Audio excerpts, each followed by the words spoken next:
teensy bit of review on some of your like Math 2 super basic trig stuff. That stuff is not covered here, but it's the basis for how we're going to build up the unit circle. So we need to think about it a little bit. And I realize that you were probably really good at this at one time, but you also haven't seen, probably most of you have not seen Math 2 since you were a freshman, and you may have forgotten some of this. So just reviewing basic right triangle trig. This only works for right triangles. You must have a right triangle to use it. And it's your sine is opposite over hypotenuse, cosine is adjacent over hypotenuse, tangent is opposite over adjacent. And so you probably learned some different things to like remember that. Maybe you might, did you do SOHCAHTOA? I don't love SOHCAHTOA because sometimes I forget how to spell SOHCAHTOA. But SOHCAHTOA, because you're opposite hypotenuse, adjacent hypotenuse, opposite adjacent. I would sometimes teach my kids, some old hippie caught a high tripping on acid. That one, you know, spells out the same letters. And my husband, who I had geometry with in high school, and we had the same teacher at the same time. And I know good and well she did not use this, but somehow he learned, he just learned this. Oscar has a hairy old arm or other, a body part of your choice there. That one doesn't have the S, C, and T, but it's there. So you need to have these memorized because this trig stuff comes back up and it's the basis for everything. Even though we'll be doing sort of like advanced trig, it still comes back up some. So you need to have those memorized and know them for the rest of your mathematical career. I've got a couple different types of problems that we'll be asked to do here, or we would be asked to do in the earlier grades. This one just says find the length of DE. So DE is this side right here that we're looking for. So what you have to do, you are going to use the angle that is not your right angle. And then you need to decide if you have opposite, adjacent, hypotenuse, which one you've got there. So the 12 right here, is that opposite, adjacent, or hypotenuse? It is adjacent. Okay. X, is that opposite, adjacent, or hypotenuse? That's hypotenuse. There. And DF would be your opposite because it is across from that 42-degree angle. Hypotenuse is always across from the 90-degree angle because the 90-degree angle is going to be your biggest angle. Your biggest angle is across from your biggest side, always. So if I have adjacent and hypotenuse, which trig function do I need to use? Cosine.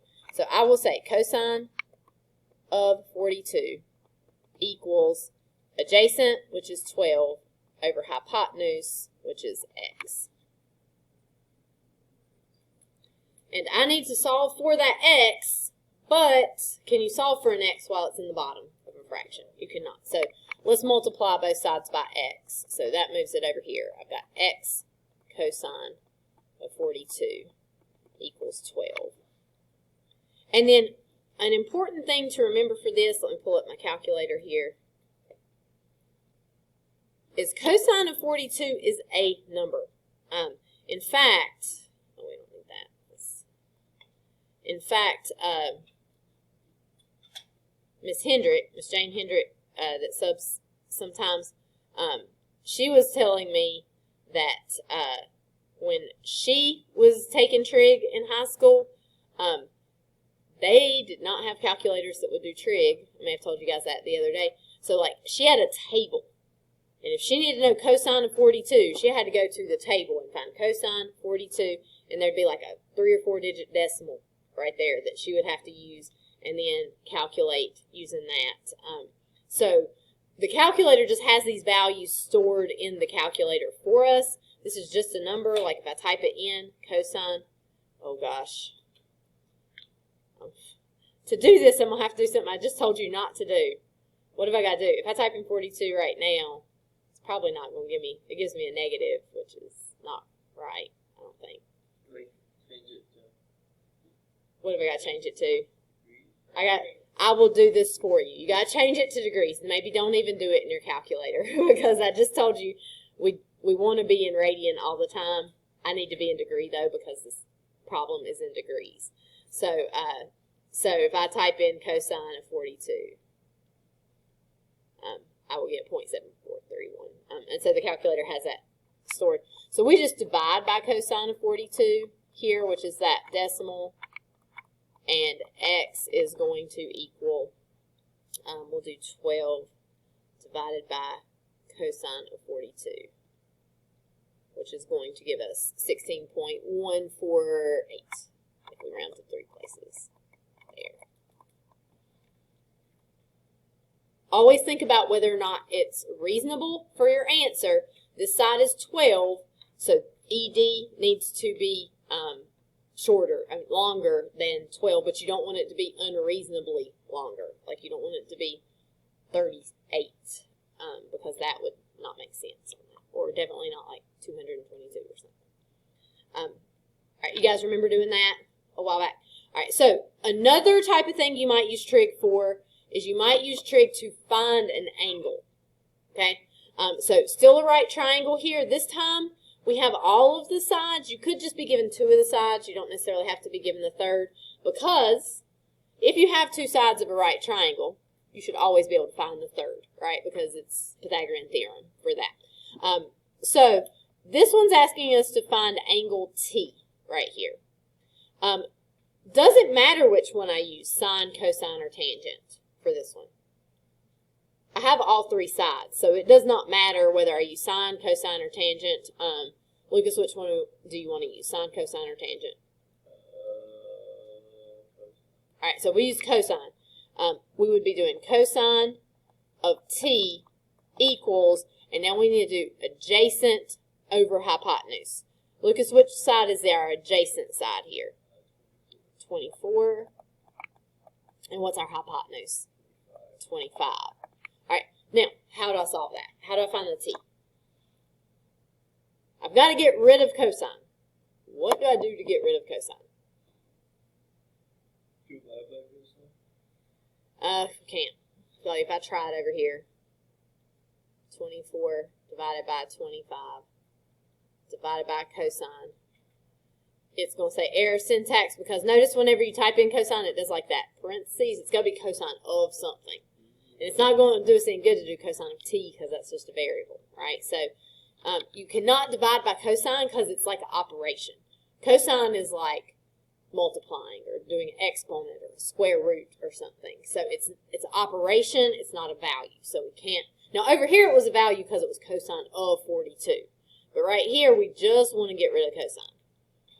So to get rid of cosine, use inverse cosine. Okay, so you'll do inverse cosine over here, which will go away, and you'll do inverse cosine over here.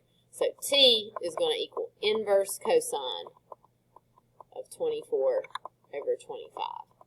And to get to inverse cosine on your calculator, you will do second cosine, and you'll have that cosine with that negative 1. And you'll do 24 over 25. And I'm in degrees still, so I am getting that t equals 16.260 degrees.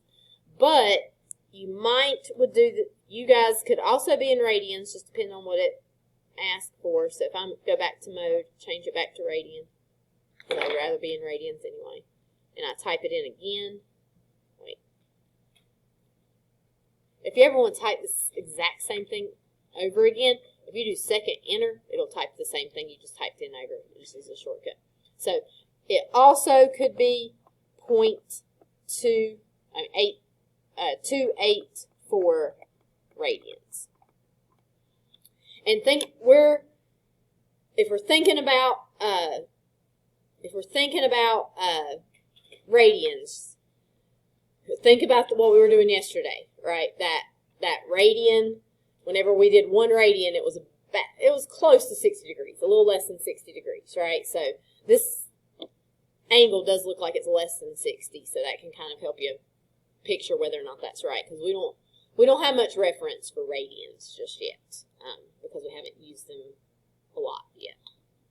Okay, we okay here? This is coming back. You remember doing it once upon a time for that, hopefully. All right, you may or may not have done this next thing.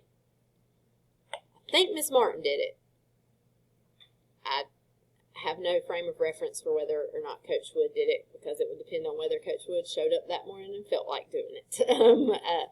So have you guys done 45, 45, 90 triangles and 30, 60, 90 triangles? These are really just shortcuts, but they're going to help us a lot on the unit circle, so I want to do this. Plus, this is a good thing to know for ACT, because it can make you really fast at doing some of these problems. And 45, the reason that we even worry about these shortcuts is because a 45, 45, 90 triangle is one that shows up a lot, because it is also, you could call it an isosceles right triangle. It's got two sides that are the same. So it shows up a lot. Also 30, 60, 90, with those being like nice, beautiful, even numbers, they show up a lot. So they are good ones to know, and there's these shortcuts for them. So in a 45, 45, 90 triangle, these two sides are going to be equal to each other because these angles across from them are equal to each other. And to find the hypotenuse, we just take the leg and multiply by the square root of 2. And then in a 30, 60, 90 triangle, the side you want is the short side right here. If you know the short side, the hypotenuse is twice the short side. And the longer leg is square root of 3 times the short leg for that. So just to do a couple right here, trying to use those rules. These also could be solved with regular trig. So you don't have to necessarily know these. They're shortcut rules, but they're going to help us on our unit circle a little bit. So if I know the hypotenuse is 5, what would I have to do to get the side x right here? My rule is really made for you to have the leg, right? So if I got this, I got to multiply by square root of 2 to get the hypotenuse. What about if I've already got the hypotenuse? What would I need to do? Divide. So x would equal 5 divided by the square root of 2. And sometimes we won't leave it like that, but we'll talk about that in a second, about whether or not we want to leave it like that. So really quick, you don't have to set up any trig. You just use your shortcut for that. Now, for example 4, we're given the short leg here. What do we do to find the hypotenuse? 2 times that. So if we do 2 times 3 square root of 3, 2 times 3 square root of 3. When you're multiplying stuff with square roots, you can multiply the things on the outside together. You can multiply the things on the inside together. So that 2 times 3 is 6. So we're just going to get x equals 6 square root of 3 for that. We would not multiply the 2 by the stuff on the inside. Okay, there. What if it didn't ask, but what if it did ask for y right here? If I put a y right here, what if it asked for that longer leg right there? You just divide, Times the root of 3. You would have to take short leg times square root of 3. So this is short leg times square root of 3. So that would be 3 times the square root of 3 times the square root of 3. What's that going to give us? 3 square root 9. It'll give us 3 square root 9. And what is the square root of 9? 3. So 3 times 3. So what would we get for y? 9. So we'd get 9 for that. Okay. So that's just a little bit of review, because I'm going to use it when we do our unit circle stuff. And then one more thing to review real quick. I said this 5 over square root of 2, a lot of times we don't like to leave it like that. I don't even think I meant to make that the same answer, but that was kind of smart of me to do it that way on accident. Because a lot of times 5 over square root of 2, we don't like to leave it that way. Textbooks and answer choices like for us to rationalize the denominator. They don't like putting square root of 2 in the denominator because it is a fraction that goes on for, or a decimal that goes on forever, and they would rather have a whole number there. It's the same value. Some find it to be a pointless exercise, but the fact remains that lots of textbooks do it. A lot of times the answer choices that you're given do it as well, so you have to know how to do it. Maybe you get 5 over square root of 2, but that is not an answer choice.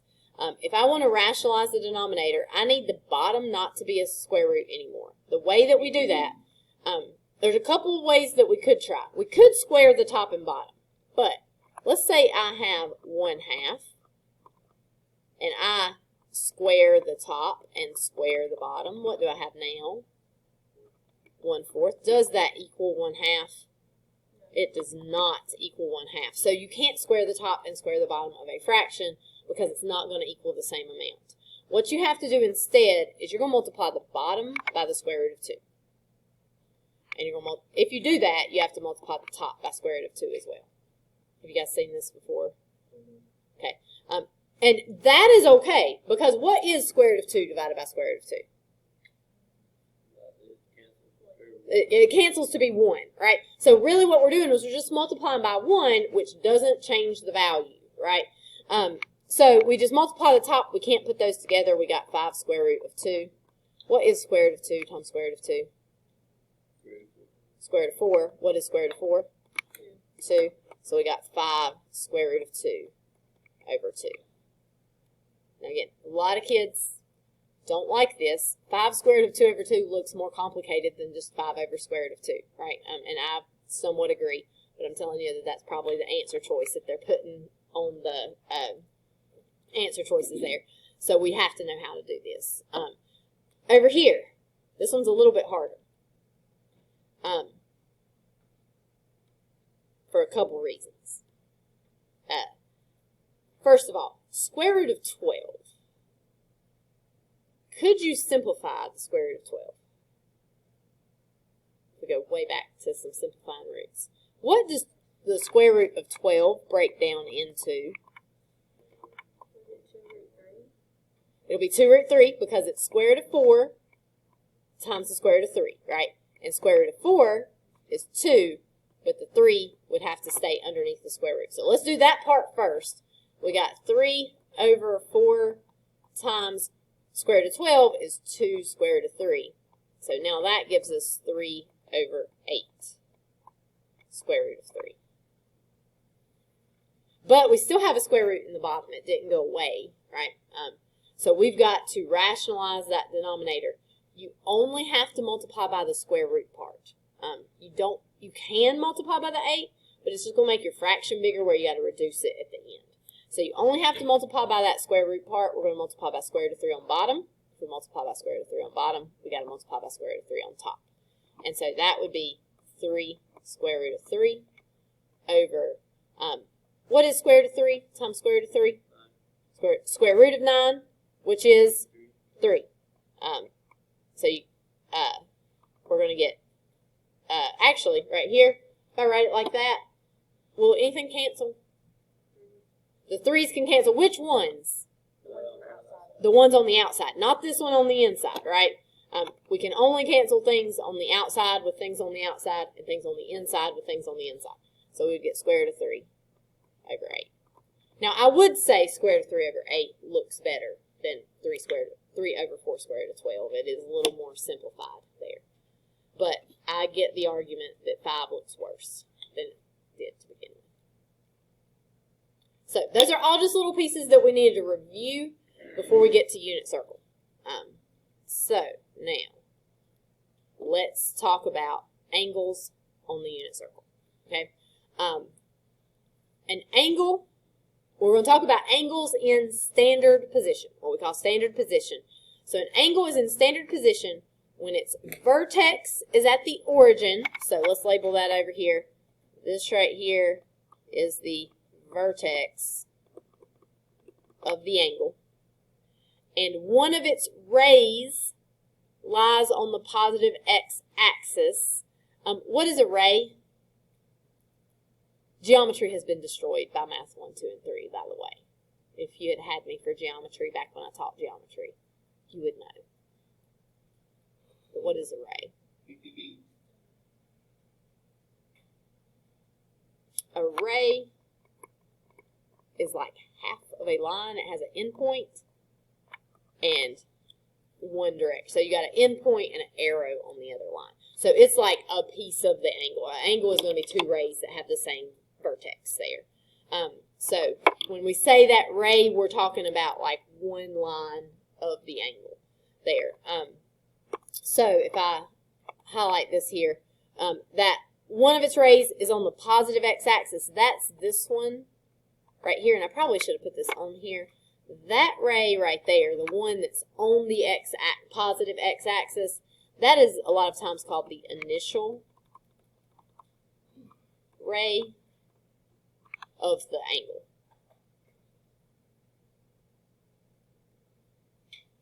Okay. The other ray that you have of your angle is called the terminal ray.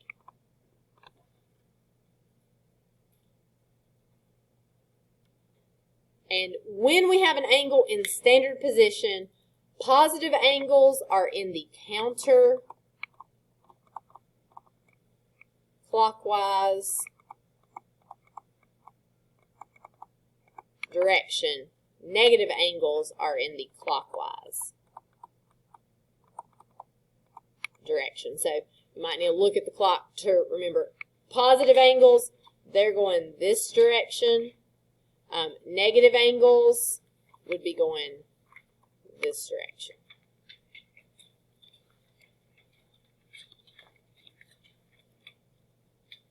All right. So let's talk about the unit circle. And as we do this, we're going to start filling in our unit circle. So I'm gonna pull up my blank copy of the unit circle, and you might want to as well. Well, you got your paper there.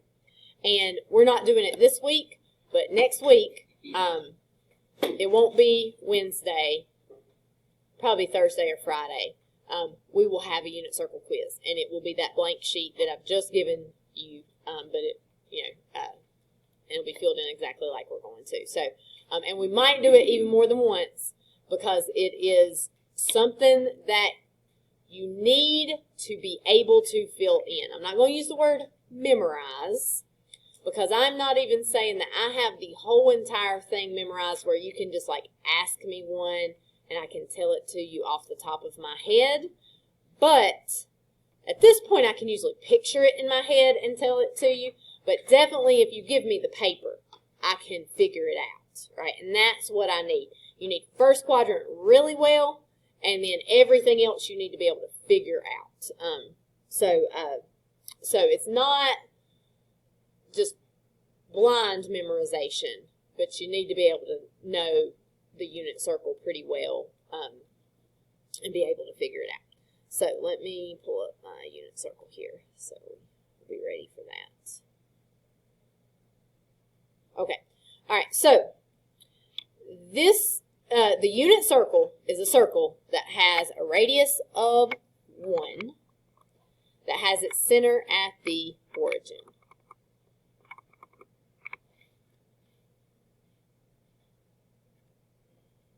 So whenever we're looking at this great big circle right here, if we put it on like a regular graph, it'd be like if we were going to draw the unit circle over here on this graph right here, this is what it would look like. Right? That's the unit circle. It has a radius of 1. So when you think of putting it like on the actual XY plane, it's pretty small depending on how you're zoomed in. But of course we need it zoomed in really close so that we can look at all the pieces of it here. So not this close though because you can't see it there. But I'm going to try to walk us through the first quadrant and why everything is what it is. And we don't really need the calculator, so I'm going to make that a little bit bigger. So first of all, what I'm going to do for this is, you see I've got points right here. I am going, And I've got it on degrees right now instead of radians. We're going to talk about radians and what they are here in a minute, but we're just more familiar with degrees, and my special right triangle rules are in degrees, so we're just going to go with degrees, and then we'll think about radians when we get done. So if I put a point right here, and that point has the coordinates, we're going to put for right now x, y. Okay? What that means is I would go, my x coordinate is x, so I'd go over this far, and that's where x would be, right? So the length of this side right here, because we're starting at 0, would be x. Okay? And then I've got a similar thing happening right here. This right here would be my y coordinate, which means this distance right here is 0 to y, which means if I make a triangle right here, this side right here would be y. And I'm going to draw a right angle right there because those should be perpendicular to each other. So what I have here is a right triangle that is on that coordinate plane, right? And my x coordinate right here is the length of this side, so I'm calling it x. And my y coordinate is the length of this side, so I'm calling it y. And I know that the angle right here is 30 degrees. Now, I have a 30, 60, 90 triangle here because this angle is 30, this is 90, the other has to be 60 if we subtract from 180, right? So I've got a 30, 60, 90 triangle, which means I could use my rules, except for, do I know any of the sides? I do know one of the sides. How could I figure, what is one of the sides of that triangle? I'm going to guess we don't know x and we don't know y because I probably would have labeled them something else if we knew them. This one right here we can know. It's 1. Why would it be 1? It's a radius, right?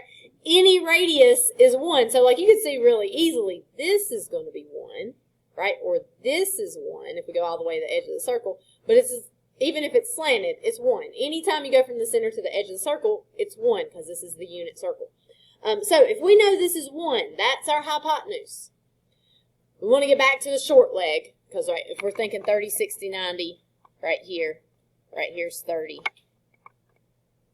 And this is our 90. And we want to know that short leg because this is 2 times x and this is square root of 3 times x, right? So right now I've got the hypotenuse. How do I get back to the shorter leg here?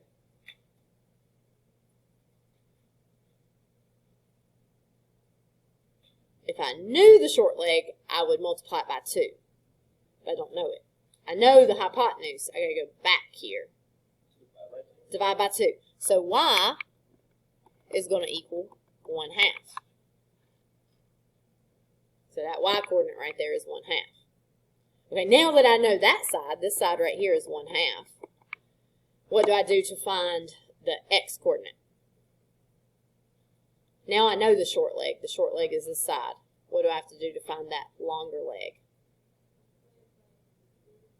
Multiply by the square root of 3. So x is going to be 1/2 times the square root of 3, which is not a fraction, so I'm going to make it a fraction, and that will give me square root of 3 over 2. That's not the only thing I need to answer. All right. So what that tells us then is right here where we had x and y, this x is square root of 3 over 2, and the y is 1/2.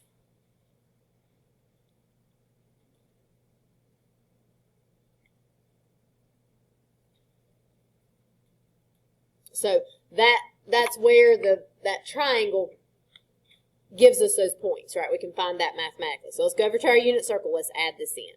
So that is this first line right here. This would be 30 degrees. And the coordinates over here are square root of 3 over 2 and 1/2. If you remember from the unit circle, there's really limited numbers that you're using. They're all kind of the same. What I have trouble remembering here is whether square root of 3 over 2 comes first or second. But think about how we drew that triangle. This was our x. This was our y. Which one's longer? The x. And which one's bigger? Square root of 3 over 2 or 1/2? The square root of 3 over 2 is bigger, right? Because square root of 3 is bigger than 1. So that helps me remember square root of 3 over 2 has to come first at that spot. All right. So that gives us that point. All right. We'll be able to get the other ones even quicker now. We'll get rid of that because it only applies to that one point. All right. Let's go to the next one in the first quadrant. Or next two, actually. All right, let's do the same thing for this 45 degrees, right? So right now, this would be x, this would be y. That means this side is x, this side is y. What's the hypotenuse on this one? It's still 1, right? That hypotenuse is always 1 when we're thinking about these triangles. So the 45-45-90 triangle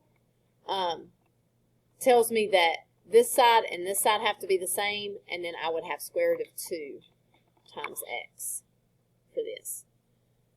So to get from the leg to the hypotenuse, I would multiply by square root of 2. What have I got to do to go from the hypotenuse back to the leg?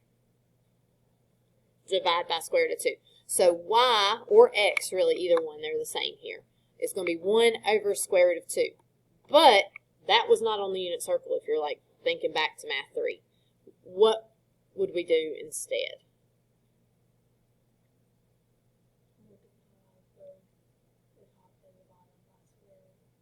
Very good. We'll multiply the top and the bottom by square root of 2. 1 over square root of 2 is correct. It's just not rationalized, and it's not what you usually see put on the unit circle. So you're going to get square root of 2 over, that'll be square root of 4, which is 2. So we're going to see that y is square root of 2 over 2. And this is a 45-45-90 triangle. The two legs are the same, so x also equals square root of 2 over 2. So we got square root of 2 over 2 and square root of 2 over 2 for our coordinates there. Let's add that one to our unit circle. So this next one right here is going to be 45 degrees, and we're going to get square root of 2 over 2 and square root of 2 over 2.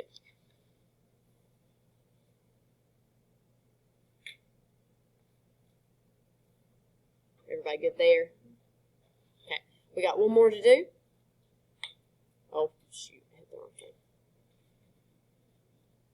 All right. So for this last one, it's about like the one we've already done this time. This would be x. This would be y. Those would be our coordinates x, y, right? And this time, our 30, 60, 90 triangle is just turned a little bit differently, right? This is still 1 right here. This is our x. This is our y. And so that, let's see, right, this is x. That'd be 2x. And this would be square root of 3x. So that's our 30, 60, 90 triangle right there. So if I know 1, I want to find the short leg first, which is x this time instead of y. What do I have to do? I'll divide by 2, because to find it, I would find hypotenuse at double. So to go back, I divide by 2. So x this time is going to be 1 divided by 2. And then y, we would have to take the short leg and multiply it by square root of 3. So that'd be 1/2 times square root of 3, which is going to give us square root of 3 over 2. So this time we get 1/2 and then square root of 3 over 2. And again, when I'm kind of getting that 1/2 square root of 3 over 2 mixed up, I think about this triangle and I think, oh, x would be shorter than y here. So the x coordinate needs to be 1/2, the y coordinate needs to be square root of 3 over 2. So that is 1/2 square root of 3 over 2.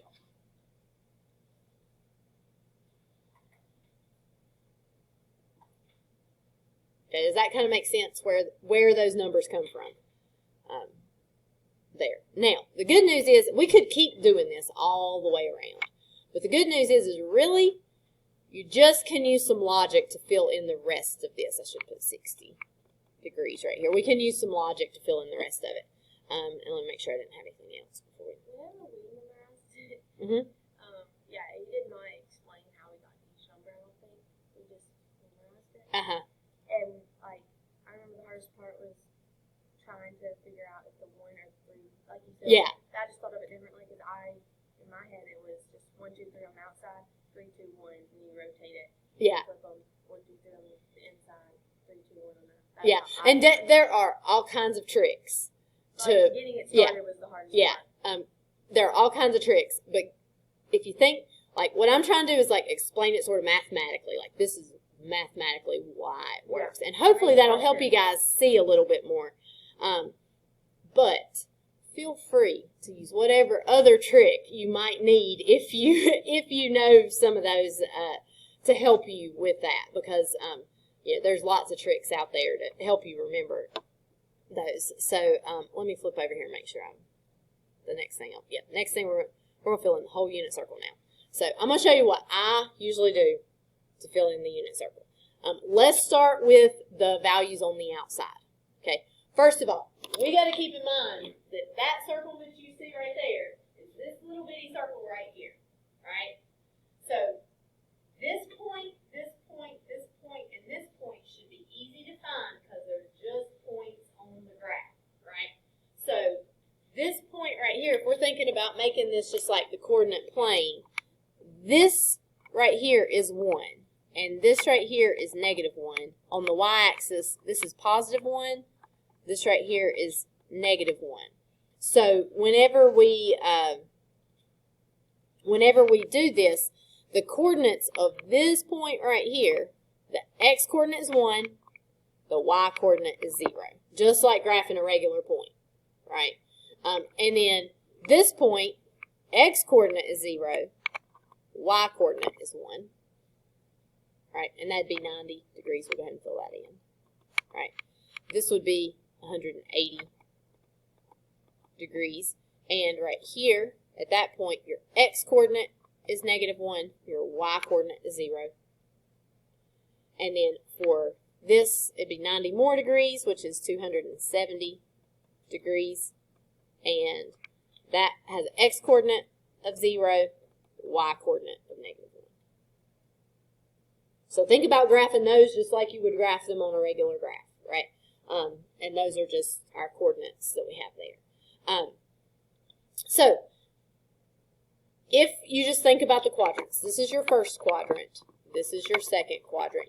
This is not like something I'm going to grade that you label, but we definitely need to know what we call each one of those quadrants. In the first quadrant, x-coordinate is positive, y-coordinate is positive.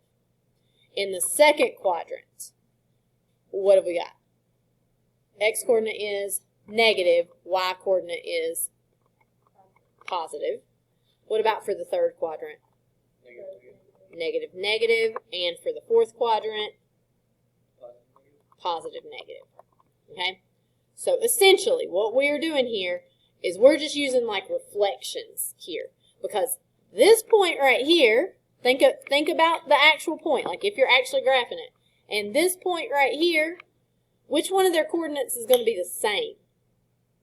The x or the y? The y will be the same. It's the y, because they're the same height, right? The y coordinate is the same.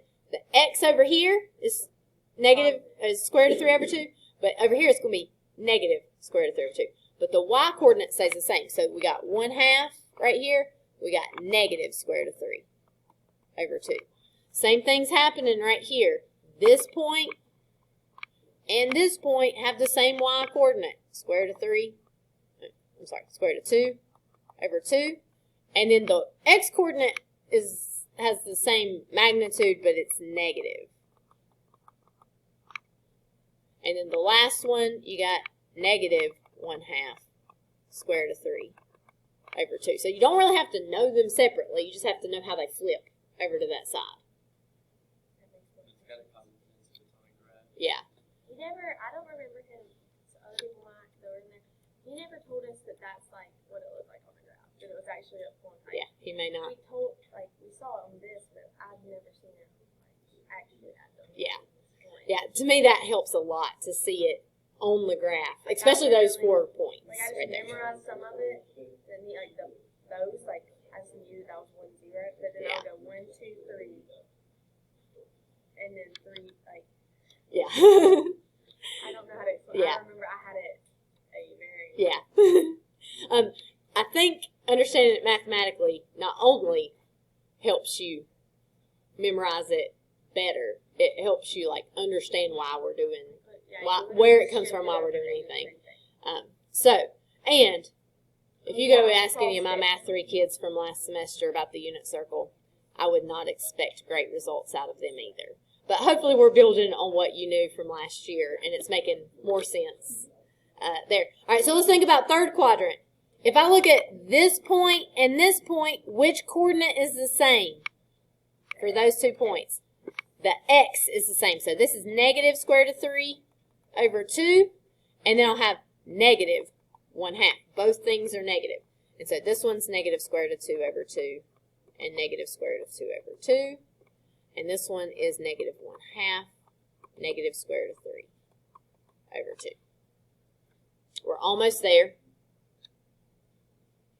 Over here, you can use the first quadrant, you can use the third quadrant, you can do whatever, but you got right here the 30 degrees in the first quadrant, and this point right here, they're going to have the same x as well. So they got, both of them have positive square root of 3 over 2, but this point has a negative 1/2, and this will be positive square root of 2 over 2 and negative square root of 2 over 2.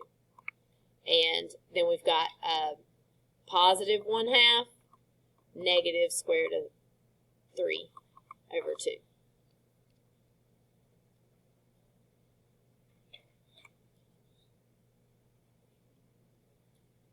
Everybody got our points? Is there something on it that's like with the degrees? It maybe makes sense like with radians. Are we going to change the degrees to radians and put the equivalents in those two? Yes, we're going to do degrees. I was thinking, I thought that like somewhere in here it's like pi and then like 2 pi. Yes, yeah. So we haven't done any of the inside yet. We've only got the outside. Yeah, we haven't got any of that yet, and we don't have a lot of the degrees yet either. Right. But we're getting ready to do those, and I'll show you how to do those as well. Okay, so for degrees and radians, what I do, for what I usually do for this, the way I think about it, is I ignore the 45-degree angles right here until the very end. I ignore those. Okay? Because if I ignore those, I can just go up by 30 degrees. Right? So like from here to here is 30 degrees. Then from here to here, I'm ignoring that 45-degree angle, is 30 more degrees. Right? That's 60. And then from here to here is 90. Right? And then I'm going 30 more, 30 more, 30 more. Just going 30 more all the way around. Okay? So I want us to do degrees because we're more familiar with it. But as far as what we need to know, radians is what we really need to know. But I think it helps to see this first. So this is 30. This one is 60. This is 90. This next one right here would be 120. I'm skipping the ones I highlighted for right now. We'll come back to them. This is 150. 180. We're adding 30 more. That's 210. Add 30 more. That's 240. Add 30 more. That's 270. I already put that one. Add 30 more. That's 300. Add 30 more. That's 330. This one right here, I could have called it 0, or I can call it 360. You can call it either one. Just make sure you got one of them there, or both. It doesn't matter. So you guys see, we're just like adding 30 all the way around. Now, what I want you to understand is the radians are the same. Okay? The radians work the same way. It's not just crazy numbers that we decided to slap up there. It works the same way. So remind me from yesterday, how many radians is the whole circle? 2 pi. The whole circle is 2 pi. How many radians is half of the circle? Pi. All right, so this right here, 180, that is also pi radians. And over here, I could call that 0. It could be 0 radians, or it could be 2 pi radians. And I don't care which one you put there, or you can put both, right? So if I go all the way around, that's 2 pi. If I just go halfway, it's pi. All right. So I'm going to highlight here for this to point out what I'm saying. So we know this much of the circle is pi. So let's think about those 30-degree angles we just put in, all right? We did, like, that's 30, 60, 90, 120, 150. How many, ignore the yellow right now. The yellow is highlighted so we can ignore it right now. How many slices did I just cut this into? 6, right? And half of the circle is pi, and I cut it into 6 pieces. So this 30 degrees is pi over 6. Okay. Now, if you are using a pen that does not erase, you may not want to do what I'm doing next. But if you got a pencil, you should be fine. Okay. That, when I see pi over 6, it is 1 pi over 6. It's like 1/6 of pi, right? It's a 1/6 of the half of the circle, which is pi. All right, so if that is 1/6 of the pi, this is 2 pi over 6, 3 pi over 6, 4 pi over 6, 5 pi over 6, 6 pi over 6, 7 pi over 6, 8 pi over 6, 9 pi over 6, 10 pi over 6, 11 pi over 6, and if I want to, 12 pi over 6 here. Now, those are not the numbers that you memorized on the, or some of those are not the numbers you memorized on the unit circle. And the reason I told you if you have a pen, you might not want to write it yet, is because what will happen to 2 pi over 6? It reduces, right? 2 over 6 reduces to what? 1/3, which would be 1 pi over 6. I'm sorry, not 6. 1 pi over 3. Let me write that better. That'd be 1 pi over 3, or we usually don't write the 1, just pi over 3. So, gosh, I keep writing 6. Brain's not to my. So pi over 3 is what I want to see on the unit circle, because that's the reduced form. But it's just you're just counting around by pi over 6, right? So if you want to do this, you can. Like, you can do 2 pi, 3 pi, 4 pi, 5 pi, 6 pi.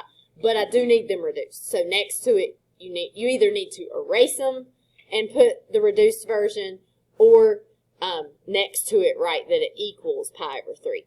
So I'm just going to go around and see if things will reduce. 3 pi over 6, will it reduce? It will reduce. 3 over 6 reduces to 1/2, so that is pi over 2 right there. You can also kind of think pi is half the circle. If you cut it in half, that's that part, right? This would be, here's pi, this is the half of the circle. This is half of the half, which is pi over 2. 4 pi over 6 reduces to 2/3, so 2 pi over 3. And I'm going to circle these. These are the ones we really want on the unit circle right there. 5 pi over 6, does it reduce? It does not. 6 pi over 6? Pi. That's just pi. We already had that written down there. 7 pi over 6, does it reduce? It does not. 8 pi over 6, does it reduce? 4/3, so 4 pi over 3 is what we want there. What about 9 pi over 6? 3/2, so 3 pi over 2. That's what we want for that one. 10 pi over 6? 5 over 3, so 5 pi over 3. 11 pi over 6 does not reduce. 12 pi over 6? 2. Yeah, 2 over 1, which is 2 pi. Right there. Does that make sense on that? To me, that helps so much on figuring out where things are at.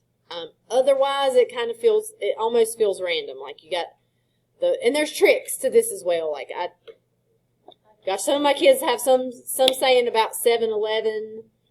I don't even know. I can't even remember some of the ones they tell me sometimes. And you're welcome to use those if they help you. But I do want you to kind of have an idea of like what this means as well. It's not just random numbers. It is just counting up by pi over 6, just like we counted up by 30. Now let's go back to those 45s because we need those too. So with the degrees, it's easier. It's just what's halfway between, right? So this is halfway between 30 and 60 is 45. Halfway between 120 and 150 is 135. Halfway between 210 and 240 is 225. And halfway between 300 and 330 is 315. So we could do that with our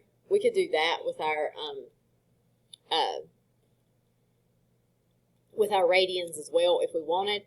What I usually do is I do just what I did with the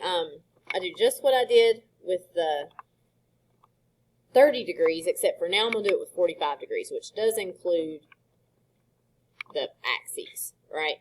So this is going to be pi over 4, right? This first one right here. This is pi over 4. So if this is pi over 4, that 45 degrees is pi over 4, this would be 2 pi over 4. But I'm not going to write that down because what does 2 pi over 4 reduce to? 1/2. Pi over 2, right? 1/2 pi over 2 right there. So this is pi over 4, 2 pi over 4. This one's 3 pi over 4. Let's write that one down. Right? And then I've got 4 pi over 4, but I'm not going to write that down because that's just pi, right? And then I've got 5 pi over 4, 6 pi over 4, but that reduces to 3/2, 7 pi over 4, and then 8 pi over 4 is just 2 pi for that. A lot of pi.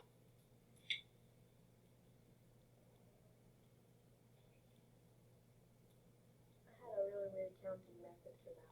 Yeah. And again, I can't figure it out right now because my paper's too crazy. Yeah. So. and you're also welcome to use any song, dance, trick, whatever you need to have it memorized as well for that.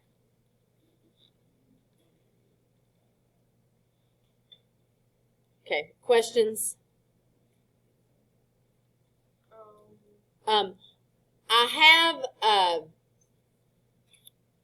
think I have over there. I think I do.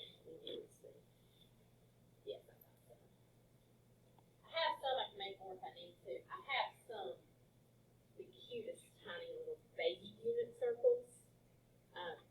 I'm going to pass these around if you want to take a few to practice with. You can take more than one if you want. Because you will have to be able to fill this in, just like we've done here. Can we have a big one? Yeah, I'll give you a big one whenever we do the actual quiz. I just made tiny ones so that I wouldn't use up quite so much paper for your practices. But whenever we do the quiz, it will be. Oh wait, we've got one more thing we got to do on this. We're missing 2 of the points there. Yeah. We do need to fill in the x equals y equals. Let's talk about that real quick.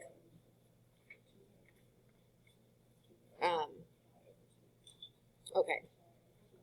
All right. Okay, now we've got to talk about the values of sine, cosine, and tangent on the unit circle. All right, so on the unit circle, I'm going to use 30 degrees right here, or I should have even called it at this point pi over 6, because that is the same as 30 degrees. So this point right here from our unit circle, that's square root of 3 over 2, and this is 1/2, right? So let's think about our triangle, right? If I have this triangle right here, what is the length of the hypotenuse of that triangle? It is 1, right? Because all of the radii of the circle are 1. What's the length of this bottom side?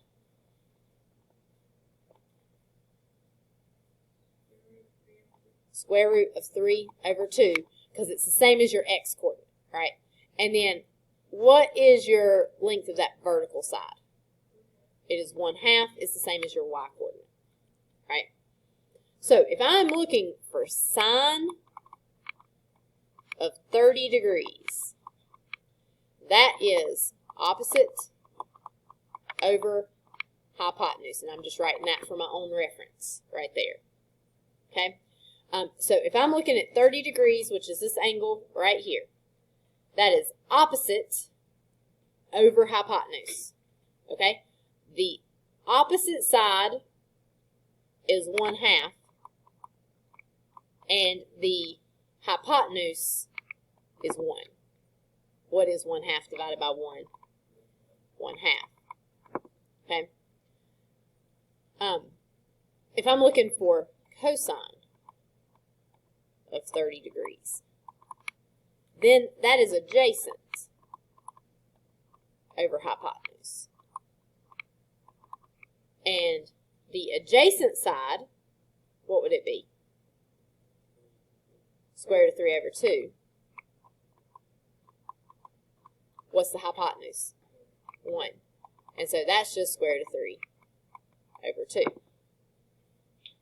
Now, let's go back and think about this more generally, okay? I should have drawn this picture. Let's draw this picture right here. More generally, let's just draw us a unit circle that has, we'll label that point right there so we know it's a unit circle. And let me just pick a point right here, X, Y, and I'm going to draw this in, and I'm going to call this angle right here theta, because we like to use that variable for angles a lot. So it's just like a circle, an O with a horizontal line through it, theta. Let's do this in a more general fashion. If I want, so look at this triangle. The bottom side would be X. The vertical side would be Y, right? What's the hypotenuse? 1. Okay? So if I want to know sine of theta, right? So sine of theta would be opposite over hypotenuse. What's my opposite side? Y. What's the hypotenuse? 1. So what does sine of theta equal? Which is just Y. Right? So the y coordinate of your point is sine of that angle, no matter what angle it is. Not just, notice right here, the 1/2 we got for 30 degrees was the y coordinate right there, every time, right? Because whenever you're setting this up where that hypotenuse is 1, it just ends up being the same every time. Similarly, cosine of theta would be adjacent over hypotenuse. Adjacent would be x over 1, which means that cosine of theta is x. Okay, let's go back over to our unit circle because there's one thing we didn't fill in up here at the top. X is cosine of theta, y is sine of theta.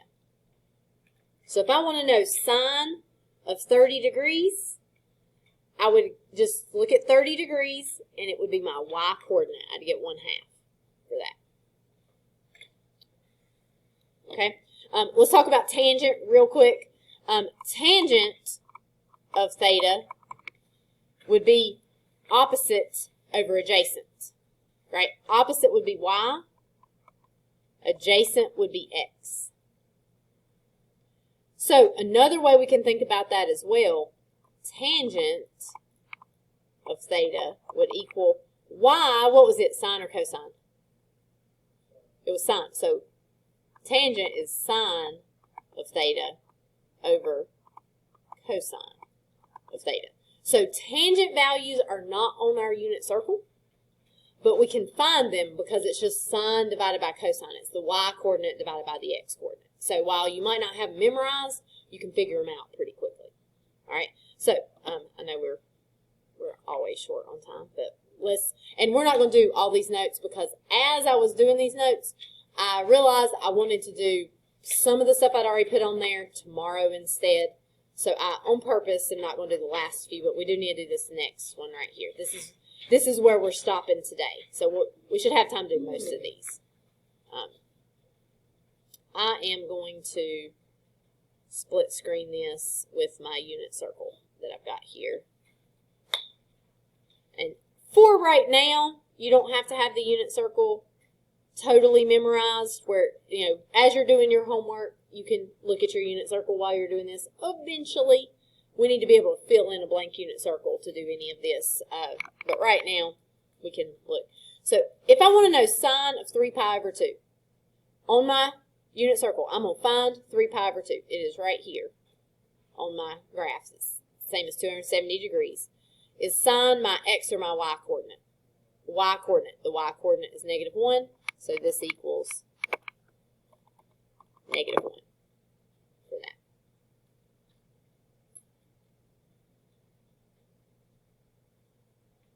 So if I want sine of pi, pi is half the circle. It's the same as 180 degrees. And I want sine, which is my y coordinate. What is the y coordinate at that point? 0.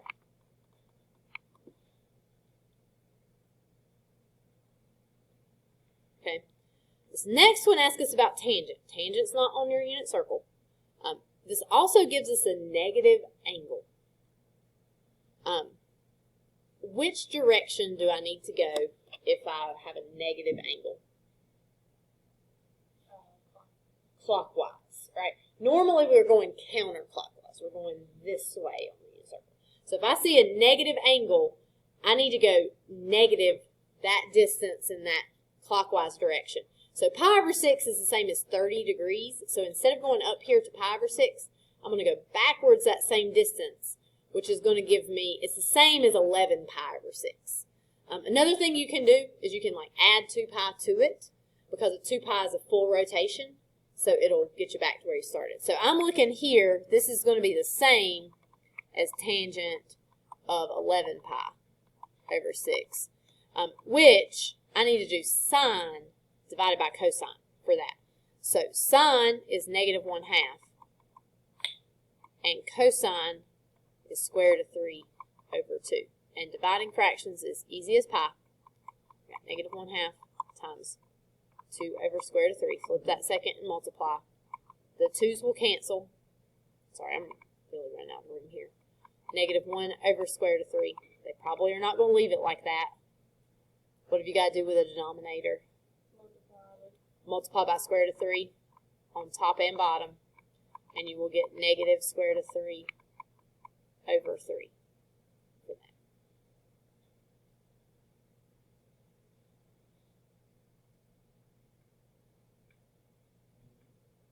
Okay, questions on that one? That was a hard one. Okay, cosine of -3 pi over 2. -3 pi over 2. 3 pi over 2 is usually going around 270 degrees to right here. We need to go the opposite direction. We're going to go 270 degrees, but we're going clockwise direction. Where do we end up? Right there. What do we call that one? What else could we call it? Pi over 2. It's the same as pi over 2. Another option, -3 pi over 2. If we add 2 pi, because that's a full rotation, that would be -3 pi over 2 plus 4 pi over 2 if you get common denominators, and that gives you pi over 2 right there. So if you're a little confused about picturing it, you can just add or subtract 2 pi until you get something that's on the unit circle. So it's the same as cosine of pi over 2, and cosine of pi over 2, what is it? Is 0, because cosine is your x coordinate right there.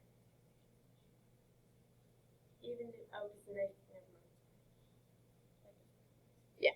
The negative for the angle just tells you where to go. It's only the coordinates that tell you whether something's positive or negative.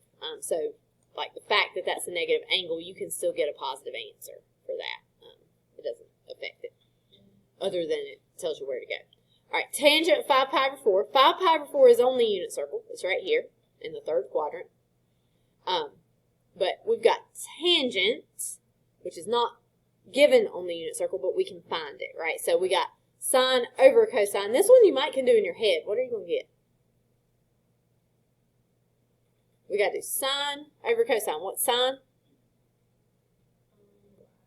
The y, so that's negative square root of 2 over 2. Yep. Divided by negative square root of 2 over 2. Because our x and our y coordinates are the same there, we just get 1 for that.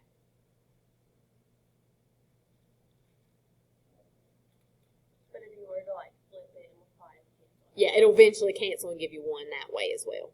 Yeah. All right, so Ethan, what do you think about cosine of 7 pi over 4? Very good. Okay, that one's on the unit circle. We're just right here. It is your x coordinate. All right, negative 11 pi over 2. Not on the unit circle. Let me show you how I do it, and I'll give you another option as well. How much of a circle is pi over 2? Like, what? it's a quarter of the way. What are you saying? You said Yeah, how much of a circle? it's 2 pi? No. 2 pi is the whole circle. Yeah, How yeah, much is pi over 2? Oh, I thought you said how much of a circle is 2 pi? Yeah, how much of a circle is pi over 2? Not not 2 pi, but pi over 2. That'd be a quarter of the circle, right? Because pi over 2 is like a 90-degree angle, right? So this is what I like to do. I'm going to be going in the clockwise direction since this is negative. Here is 1 pi over 2, 2 pi over 2, 3 pi over 2, 4 pi over 2, 5 pi over 2, 6 pi over 2, 7 pi over 2, 8 pi over 2, 9 pi over 2, 10 pi over 2, 11 pi over 2. I just count it like that, which gets me to the same place. This is the same as cosine of pi over 2, which is actually what we just did over there. That's 0. Okay. Another option, if you're not a very visual person or that does not make sense to you, another option, negative 11 pi over 2 is not on the unit circle. So we can add 2 pi to it, right? Which means we're going to be doing negative 11 pi over 2 plus 4 pi over 2, which would give us negative 7 pi over 2. Still not on the unit circle. Add 2 pi again, which is 4 pi over 2. Now we got negative 3 pi over 2. Still not on the unit circle, right? Or it's almost. You might be able to figure it out from there. And then you could add 4 pi over 2 again, and you'll get pi over 2 for that. So an option, if you're confused by where it's going to be, if you get something not on the unit circle, is you can add or subtract 2 pi, because it's just a full rotation that gets you back to where you started there, and you can do that. The next one's really easy just to add or subtract negative 2 pi to. You got negative 5 pi, which is not on the unit circle. I could add 2 pi, which will give me negative 3 pi, still not on the unit circle. I could add 2 pi again. That'll give me negative pi, still not on the unit circle. Add 2 pi again. I'll get pi for that. So we're looking at cosine of pi. And so cosine of pi is right here. Cosine is the x-coordinate.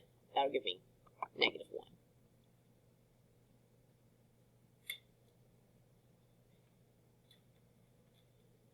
And I'm running out of time on this last one. I think I'm just going to skip it so I can make sure I have time to tell you